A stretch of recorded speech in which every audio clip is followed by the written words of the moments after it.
Oke, halo, kita ketemu lagi dan kali ini kita akan membahas sebuah film produk lokal, produk anak bangsa, film Indonesia yang berjudul Janji Joni. Film ini merupakan film pertamanya Joko Anwar ya, sutradara yang sangat terkenal, yang terakhir terkenal dengan Pengabdi Setannya dan juga film Gundala Putra Petir ya. Gundala masih bukan Putra Petir nanti sequelnya.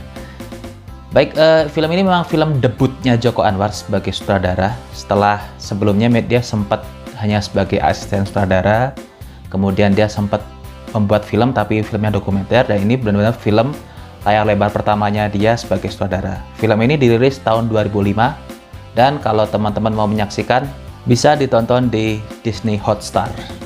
Film ini dibintangi oleh Nicholas Saputra, kemudian Mariana Renata, Freddy Nulir, Berry Prima, Surya Saputra, Mendiang Ria Irawan, dan juga Sujiwo Tejo.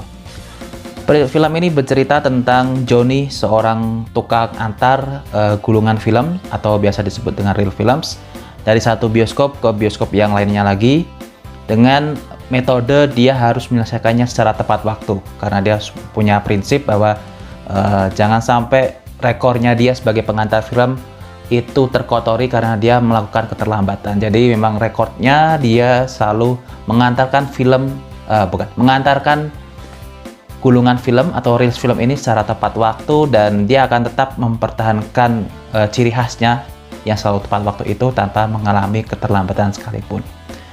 Dalam kegiatannya mengantarkan film ini, suatu hari dia bertemu dengan seorang wanita cantik, dan wanita itu berjanji pada dia akan mau menjadi pacarnya kalau dia dapat mengantarkan film yang si ceweknya ini akan nonton ini secara tepat waktu. Jadi memang zaman dulu kan filmnya itu pakai gulungan ya, dan harus diganti setiap 2 gulungan sekali. Ya, film ini merupakan film yang sangat menyenangkan untuk kita tonton karena di dalam cerita ini banyak sekali adegan-adegan lucu, dan memang filmnya juga merupakan suatu film komedi. Ada banyak sekali sejumlah adegan menarik, seperti ketika misalkan si Joni ini ketika di tengah perjalanannya dia dicuri motornya ketika mengantarkan orang buta, kemudian dia ketemu supir taksi yang bercerita tentang istrinya yang mau melahirkan, dan juga ketika dia tiba-tiba ditarik untuk jadi pemain figuran dalam sebuah film indie. Banyak hal yang sifatnya khayal di sini ya, tetapi bisa kita maklumi karena memang frame-nya adalah genre komedi, maka segala kekhayalan dan ekspresi yang tidak masuk akal itu bisa kita eliminir gitu. Nah, basically ini merupakan film debutnya Joko Anwar, tetapi kalau kita lihat ya, Joko Anwar ini punya satu ciri khas yang sudah kita temukan dari film debutnya, yaitu dia menggunakan setting tempat yang nuansanya itu nuansa kuno gitu kan, nuansa kota lama, yang orang-orangnya ini kayak orang-orang dengan busana pakaian dan juga peralatan yang serba era 80-an. Dan ini khas loh. Artinya film-filmnya dia selain ini itu selalu sama. Settingnya itu selalu bercerita tentang bergambar bangunan-bangunan, transportasi, pakaian-pakaian orang di era 80-an. Tidak hanya di Janji Joni, tapi juga kita bisa menemukannya di film seperti film Kala, film Pintu Terlarang misalkan. Kemudian Pengabdi Setan juga sama. Bahkan film Gundala yang terakhir itu juga settingannya sama, hampir film 80-an. Meskipun secara eksplisit tidak disebutkan tahunnya berapa dan juga waktunya kapan, tetapi kita bisa nebak ini kayak setting 80-an. Dan hal yang menarik adalah dia tidak pernah menyebutkan nama kota secara spesifik ya, dia selalu menggunakan kode name, seperti misalkan dia menyebut kata Tenggara. Kalau nggak salah di filmnya Gundala itu dia menyebut kata Tenggara, dan sebelumnya ternyata di filmnya kalau nggak salah film Kala atau film Pintu Terlarang itu juga menyebut kata Tenggara gitu. Untuk dia lebih suka menggunakan arah daripada menyebut kotanya secara eksplisit. Apakah ini ada hubungannya dengan masa kecil? Mungkin saja iya ya. Kalau kita lihat dari biografinya, dia kan lahir tahun pertengahan 70-an. Berarti kan dia besar di era 80-an awal. Jadi kadang masa kecil seorang itu menjadikan dia membekas sampai sekarang ya. Seperti saya misalkan, saya tuh lebih suka era 90-an karena itu sangat memorial sekali dan sangat menyenangkan sekali. mungkin juga sama gitu. Joko Anwar juga terkesan dengan era 80-an dan itu ingin dia Edo Tensei ingin dia bangkitkan kembali di film-film yang dia buat gitu. Mungkin ini dia mencoba untuk menciptakan universe-nya sendiri ya dalam setiap filmnya ya, dan ini aset berharganya Joko Anwar sih, satu ciri khas yang menjadi brandingnya Joko Anwar. Film-filmnya tuh hampir rata-rata selalu bercerita tentang setting tua, bangunan tua 80-an, dan kota yang tidak disebutkan namanya, kecuali hanya arah saja, utara, tenggara, dan sebagainya. Kemungkinan dia menciptakan universe-nya sendiri. Filmnya sendiri menarik ya, karena kita seperti diberikan pengetahuan tentang perfilman, jadi bagaimana teknik membuat film meskipun tidak secara komplit, dan juga bagaimana teknik dalam penayangan di bioskop. Dan selalu idealismenya yang dibawa oleh Joko Anwar adalah tentang masyarakat marginal ya, ada kehidupan orang miskin dan juga kehidupan orang kaya di sini.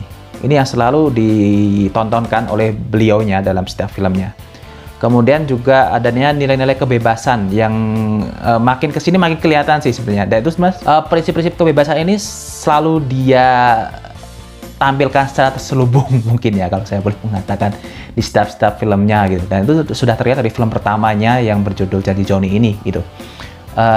Dia seakan-akan ingin dia itu sebenarnya bukan anti agama, enggak juga, tapi dia lebih ke agama oke, kemudian kehidupan kebebasan liberal juga oke gitu kalau saya menangkapnya. Jadi kamu boleh memilih path apa saja, yang penting kamu hidup rukun gitu, kalau saya boleh menangkap ya. Dan khasnya adalah dia menggunakan banyak simbol-simbol khusus yang dia selipkan di filmnya ya. Baik itu kalau di film ini ada kayak simbol tangan yang dipampangkan di sebuah mural, sebuah tembok gitu kan.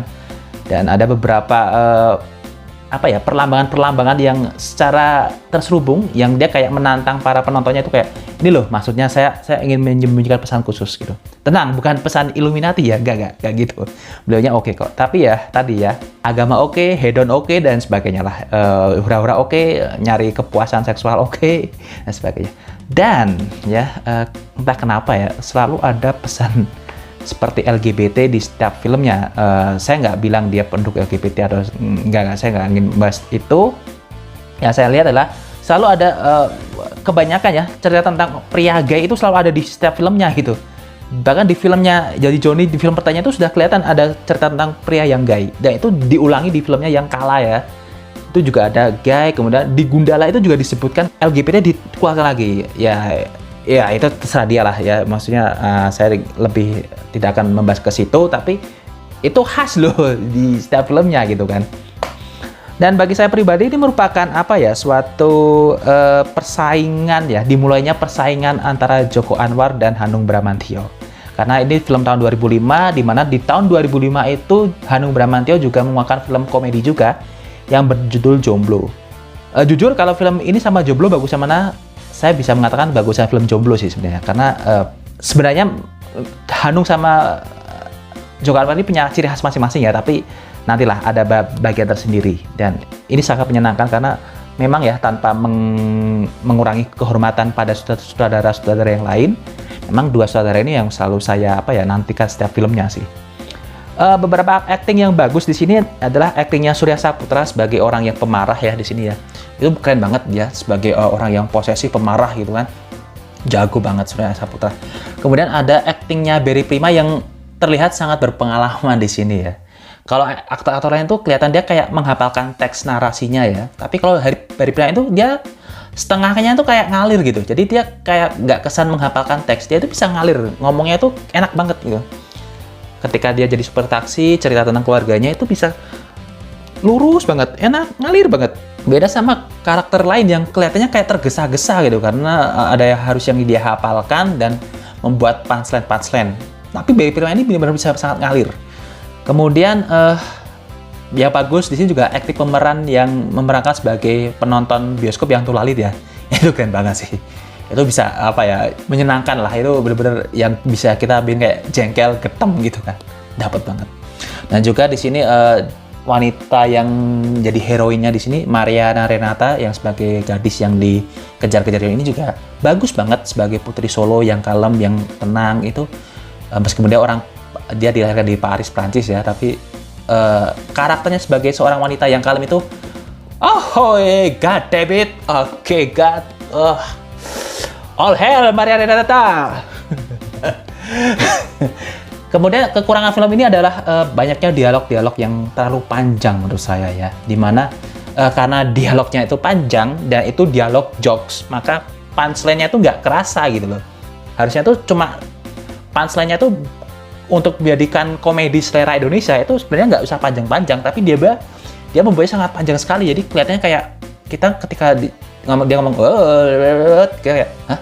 Apaan sih? Sering terjadi seperti itu gitu. Dan ini kita jokes yang dibungkus dengan banyak sekali dialog ini jadi kayak mengurangi ya. Ada beberapa sequence yang kelihatan kayak kita ini kayak bingung ini lucu atau enggak gitu kan. Ya kayak ini jokes ya gitu.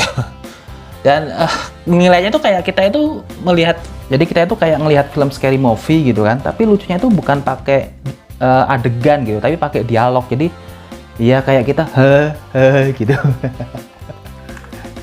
Jadi kayak gitu ya, kayak kita nonton film scary movie atau superhero movie, tapi lucunya itu dibuat dialog dalam banyak dialog yang panjang yang kita terus menghafalkan gitu kan.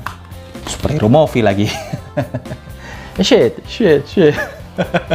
Kemudian memang kalau film kayak gini, jadi kesan lucu dalam film ini tuh malah saya merasa lebih cocok dibuat dalam bentuk novel ya, atau cerpen gitu, daripada dibuat dalam film gitu. Dialog-dialog yang lebih pas kalau kerasa lucu itu malah dibuatnya dalam bentuk buku, bukan dalam bentuk film. Apalagi tadi ada beberapa scene yang saya rasa agak kurang ya, seperti scene ketika tas dia dimaling dan dia harus menjadi drummer di sebuah band indie. Itu menurut saya scene yang paling enggak banget menurut saya, terlalu banyak kelihatan banget membuang-buang waktu di situ.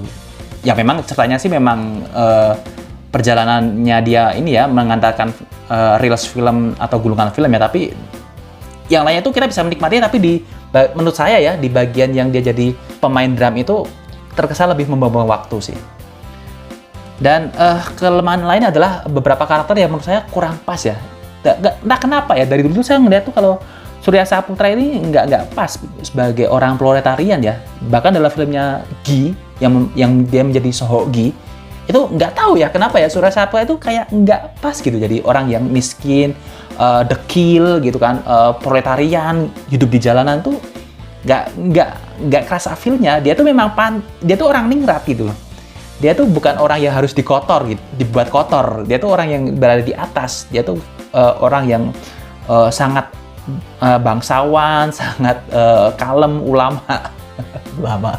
Maksudnya orang cendekiawan, lebih pas di situ sudah Saputra daripada menjadi orang yang dekil dan kotor dan sebagainya.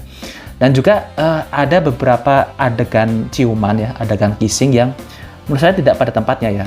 Terlepas dari kita ngelihat budaya timur atau mungkin dari sisi agama yang adegan ciuman dan yang haram dan nggak bermoral dan entahlah ya.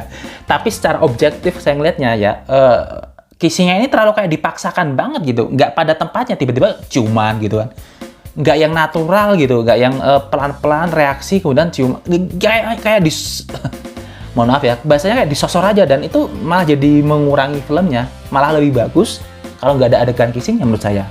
Terlalu apa ya? Terlalu vulgar menurut saya ya. Tapi ya kembali lagi ke pandangan kita masing-masing ya, ideologi kita masing-masing. Baik, after all ini film yang sangat layak ditonton. Anda bisa tonton di Disney Hotstar. Dan saya kasih nilai 7,5 untuk film ini. Film yang enak sekali untuk ditonton, tapi tidak mungkin bisa menjadi suatu ingatan yang membekas di kepala kita. Terima kasih, sampai bertemu lagi di review film selanjutnya.